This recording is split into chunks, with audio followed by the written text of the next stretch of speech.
Well, Chris Lemonis is out as the Mississippi State baseball coach. Where do they go from here? Let's talk about it.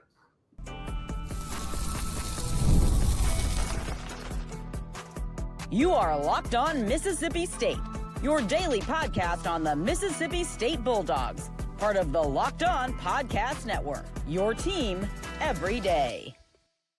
Well, thanks for making Locked On Mississippi State your first listen every single day, part of Locked On Podcast Network, your team every day. This episode is brought to you by the Amazon Fire TV Stick 4K. Turn any TV into your Xbox, no console needed. Head to Amazon.com/FireTV Locked On to learn more. All right, Landon, so we just talked about this on Monday. Would Zach Selmon pull the trigger and call it quits? We have both said after the series lost to Auburn, it's over. Like, the season's over at that point, basically. I mean, yes, you could go on this hot streak, but the way you've been playing, it's not likely. So what – first off, just kind of tell us your initial reaction, because, you know, this is a guy that's been there, 7 years? And he's on the verge of missing the postseason for the third time in the last 4 years, which is since winning the national championship in 2021. So kind of what was your thoughts? I'm not surprised he's gone. I didn't expect him back next year, but I did think Selmon was going to wait and actually, let the process play out a little bit and kind of give himself some time after the season is over to make this decision. But he pulled the trigger, and I don't blame him at all. Like, you go ahead, you get it done, and now you can, to a degree, start evaluating who you want to be the next coach. You can get a jump on it. If there's anyone who's, out of college, former college coach that's been out for a year or two, you can go ahead and start bringing them in and talking to them so you get a jump on it. But it's time. It was time to move on. Yeah, and next segment, we'll kind of go through some of the potential head coaches, some of the hot boards that have been put together, so don't miss that. And then we obviously will have some basketball portal news later on in the show. But no, it wasn't surprising. This is what I will say. I am not, before I say this, I want to preface it by saying I am not saying Zach Selmon is a good AD yet, because I think the jury's still out. He's still very early in the process. He hasn't been a full-time AD yet. But this is a decision you want to see an AD make. And that is, it's a hard decision because he's the only coach to ever win your national championship for you. And it was just, 5 years ago. So it's 4 years ago. 4 years ago. So it's not like it was a long time ago. Right. It was recent. He just won the national championship. You didn't hire him either. And so there's that. And he made the tough call. And it was the call that we have talked about, fans have talked about. I actually ran into a Mississippi State fan at Walmart at the grocery store right after the news broke on Monday, and they were talking about how excited they were, that it finally happened. But it's just, that's the thing. It's just one of those things that it was something that needed to happen. The fan base was ready for it to happen. They were calling for it to happen. That doesn't make it an easy decision, and he still made the call regardless. Yeah, I mean, he made the call he had to make, and I guess he was ready to make it. This lets me know that he had kind of made the decision earlier in the Auburn series, really put the final stamp on it. Like, it was like, no, this has to happen. And see what happens the rest of this year. Who knows what the next couple weeks are going to look like, but this is big. And obviously this year has been bad. And every year after the national title has gotten, kind of a little bit worse. It hasn't been, it didn't really sustain the success following that. So I hope that in a few years after the memories of this year, the previous couple of years have faded a little bit, Lemonis is looked on more favorably by the fan base. Once the distance is given to the bad years, we all remember 2021 and don't focus on what happened afterward. Because, that's huge. He won that title. That's a huge thing. And now it's sad to see it kind of fall apart as quickly as it did and how it did, but it had to be done. Yeah, and he was 232 and 135 in his 7 years at Mississippi State. And you mentioned it, it's crazy to see. You can remember that high of 2021 winning that national championship, which was something that had eluded Mississippi State so many years. It seemed like all the time we were getting to the World Series, we were getting to the championship series, and we just couldn't get it done. And then finally we got it done, and it looked like things were trending up. And then since then, it's just completely crashed. I do want to read you a tweet. This is from Kendall Rogers from D1 Baseball, and this is something that I've seen a lot of Mississippi State fans have a comment on, and I wanted to kind of get your thoughts on it. He said he's not a fan of Lemonis being fired before the season is over, given the fact he's the only person in school history to win a national title. Honestly, he feels like he's owed the end of the season. Now, he did agree that he should have been moved on from, but just didn't feel like now was the time to do it. What is your thoughts on that? I don't think anyone's owed anything. So, I mean, I understand the sentiment, but it's also not like this is 2022 and the title was last year. It's been a while. We've all known this was coming. Rip the Band-Aid off. It doesn't make it any better. And if he wanted to finish the season, he should have won a few more games. Right. Really where I'm at. Like I said, I get the sentiment, but I think it's kind of fake sincerity to say something like that almost. It's like you want to seem like the good guy more than actually caring. Well, and I'm in a tough position on it because on one hand, it depends what you think of Lemonis as a Mississippi State baseball coach. Do you see him as an all-time great? Because I do feel like the all-time great coaches deserve to go out on at the end of the year. So like if Nick Saban fell off his last year and was 6-6, and it's like, okay, it's time for you to move on from Nick Saban.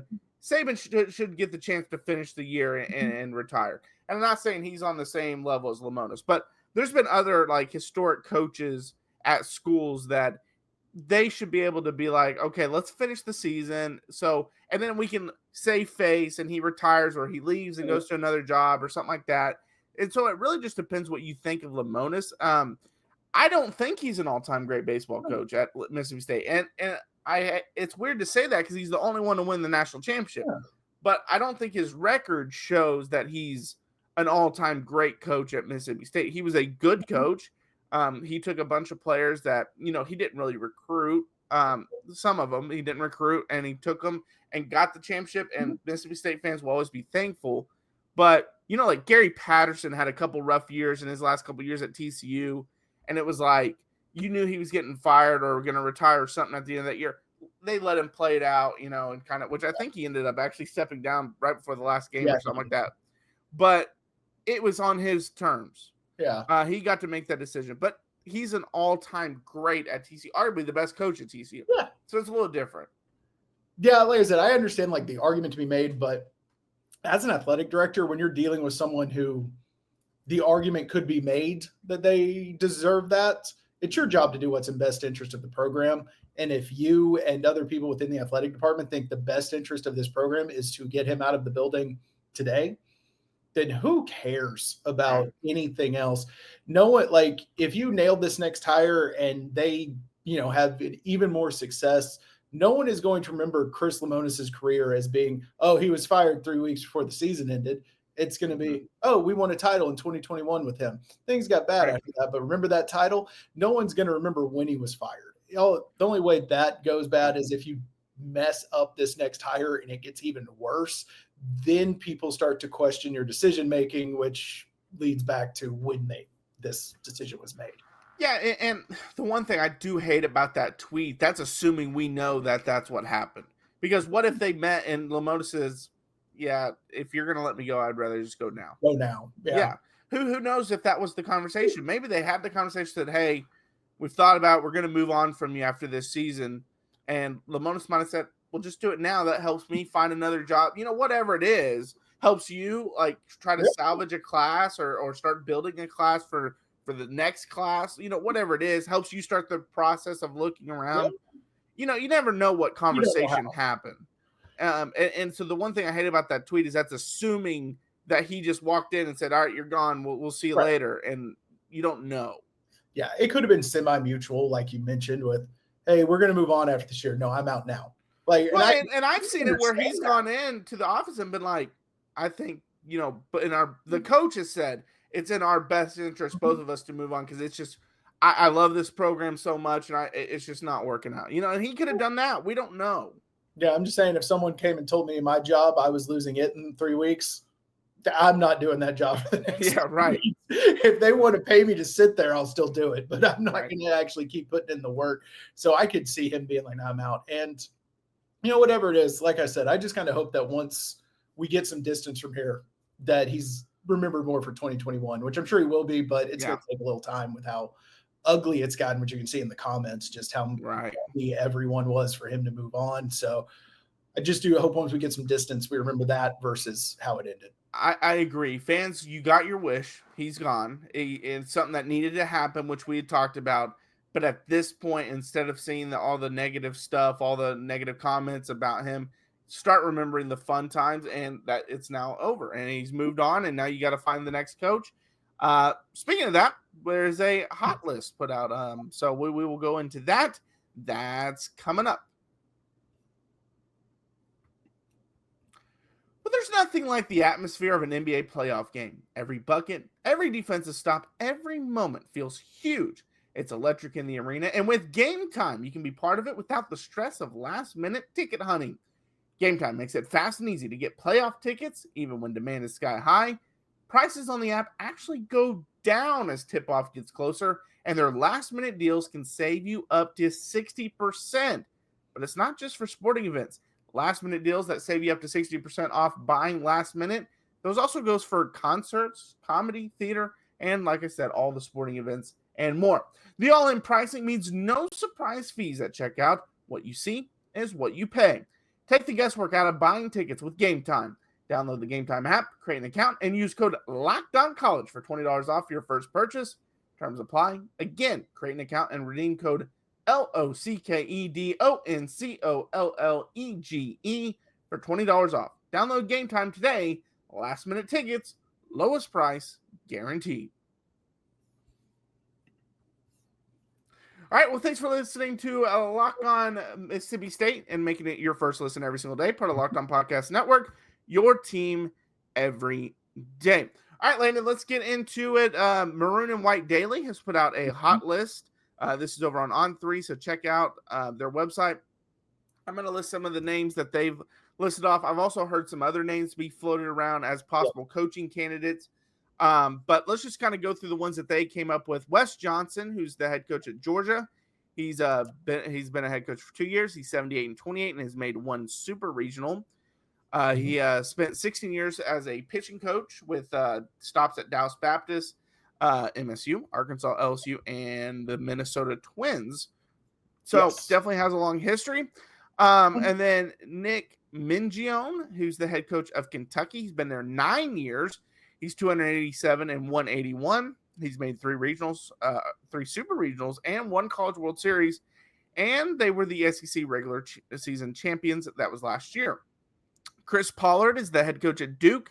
He's been there he's been a head coach for 26 years. 13 of that has been at Duke. 776, 598, and 2. He's made 6 regionals, 3 super regionals, 2 ACC tournament championships. That was in 21 and 24. And then Mark Wazakowski, who's the head coach at Oregon. He has 9 years of head coaching experience. He's 281 and 187 and 6 years at Oregon. He's made 5 regionals, 2 super regionals, and 1 Pac-12 tournament championship. And the last one is Rob Vaughn, the head coach of Alabama. He's been a head coach for 8 years, 250 and 147 for his career. He's spent 2 years at Alabama. He's made 4 regionals, 2 Big Ten championships, and 1 Big Ten tournament championship. And he was a 2-time Big Ten Coach of the Year. So those are the ones that they've listed. Some of the other ones I've heard, Elander from Tennessee. He's one that, and he obviously has great recruiting prowess out there. He's done a great job recruiting. And then I kind of threw out a name that I wouldn't be surprised if they threw this around would be Reggie Willits from Oklahoma. And the reason why I brought him up, he's an assistant coach. And so is Elander, also an assistant coach. But those are guys, I think Josh Elander is his name. Reggie Willits is someone, obviously Selmon came from Oklahoma. We just saw him hire Jeff Lebby from Oklahoma. So kind of continuity, some ties there. And so what is your thoughts on some of those names? The first one that kind of jumped out to me was Wes Johnson, but I kind of forgot about him now, didn't click that he was with Georgia. But I remember when he left the Twins to go basically take the same position at LSU. There was all kinds of crazy articles written about it because he was going to make more money at a college program than in the pros, which is wild. But his whole thing is a lot of like pitch analytics, like pitch sequencing, pitch shaping, getting the most out of your velocity, things like that. So I understand why any program, any organization be interested in having a guy like having him on your team. So that one, and he's had success at Georgia in the time he's been there. He's put together a couple good seasons there. So I really understand that one. But the one that jumped out to me after I did a little digging, and I mean, apparently he's known as Coach Waz. I'm not going to say Wazikowski every time. Yeah. He because I kind of did a little quick deep dive with some help from AI, like getting a little bit of like the personalities of these coaches. Because that's kind of what I was thinking, like with how things have gone with Lemonis, we've seen this a lot. They try to find the other type, the opposite personality. Right. Which one fits that way? And Coach Waz is one of those. He's very fiery and apparently is very big on mental toughness. Okay. So, and as we've seen a lot of fundamental and mental errors, I could see him being someone that is close to the top of the list. Yeah. Yeah, no, I like those. Obviously, Johnson and Mingion have the Mississippi State connection. Yes. Mingion was assistant from 2009 to 2016. Johnson was obviously the pitching coach in 2016 and helped lead Mississippi State from last in the SEC to SEC champions. So they both have history at Mississippi State. Chris Pollard, I understand why he's on there. He's been red hot lately. But 13 years at Duke kind of feels like if he would have left, he would have decided to do that already. He's the one that's interesting to me because, like, I see the argument for it and how it could work because Mississippi State has so many more resources dedicated to baseball than Duke does, and he's made a pretty good program there. But it's kind of would he actually use the extra resources or would he just recreate Duke here? Now, on the flip side, he turned down the Miami job a couple years ago, signed an extension that had him stay through this 2025 season, and there have not been any reported extensions. So he's interesting in that sense in terms of his contracts coming up, and so we'll see what ends up happening there. Waz, like you mentioned, I think he's a guy personality-wise would fit really well. And then the last one, Vaughn, that was mentioned. He's very young. He's very young. He hasn't done great at Alabama. He's 21 and 23 in the SEC at Alabama. So Bama has had some really good teams. Mm-hmm. They've obviously been a team that I believe was ranked for a lot of this season, if not still ranked. Yeah, and so he's got a good team, but record-wise isn't great. He made his name really at Maryland. That's kind of where he was. But to that, on the flip side, Alabama was a really bad team when he took over and a really bad program when he took over. And he's made them at least a consistent winner. So I can see it from that sense as well. Yeah, that was one thing I did notice with pretty much all these names is all of them at some point took over a program and built it into a relevant program. And a lot of them were starting pretty much from scratch, if not, very close to scratch. And here you're not doing that. So I see if you get a program builder in, then it's, then you have a shot at really building something sustainable.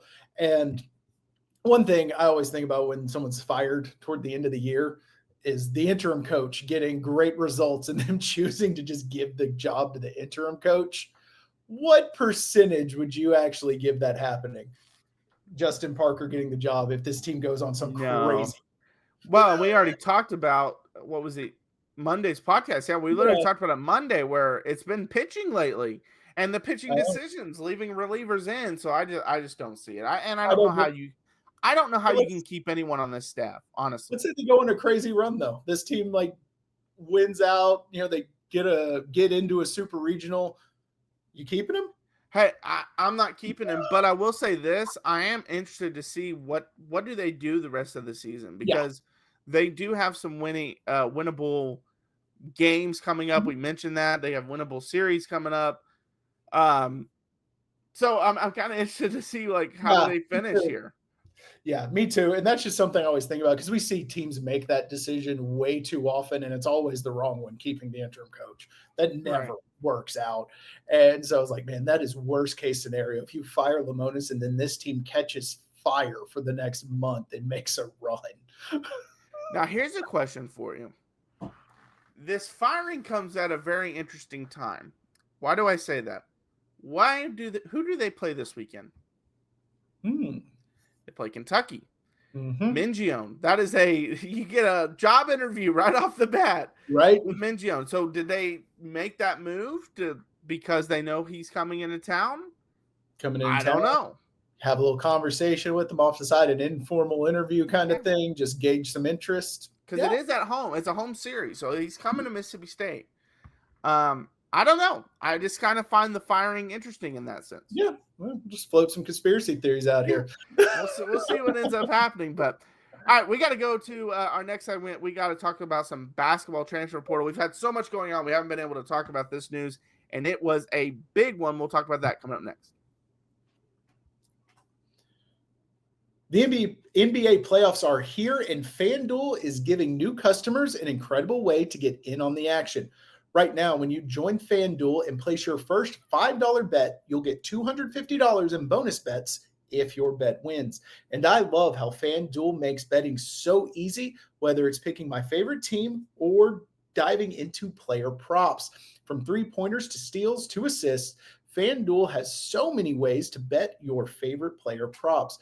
And plus, after the game tips off, you can even combine live prop bets into a same-game parlay for a chance to win big. So don't miss out. Head to FanDuel.com and claim your $250 in bonus bets today.